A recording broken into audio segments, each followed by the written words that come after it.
A quiet afternoon at Bob's home, where we find Pat and Bob playing video games. Bob seemed to be struggling with the game. Pat, on the other hand, seemed to be having a really good time. Looks like I am going to win this one too. It is not going to happen. Just wait and watch.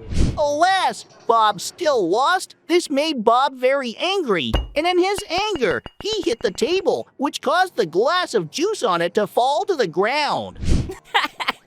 Did you really think no one could play better than you?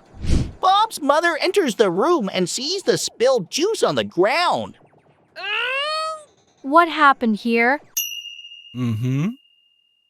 I don't know. We were just playing. The glass just fell on its own.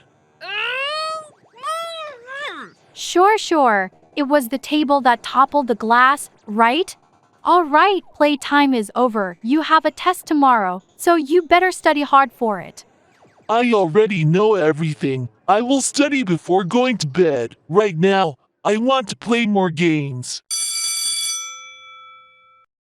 We find ourselves at school the next day, where Bob is feeling pretty confident as the teacher distributes the quiz paper to everyone. I know everything. The quiz will be super easy.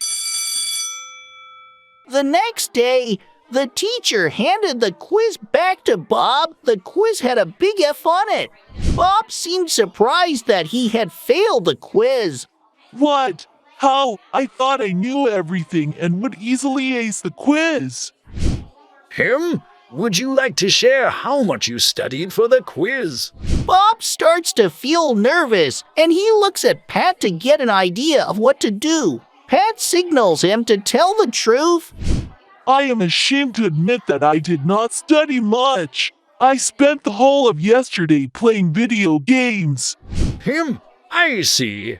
It's okay. You admitted your mistake, which takes bravery. Don't worry. I will guide you on how you can study for the next quiz. Hearing what the teacher had to say made Bob feel happy and relieved.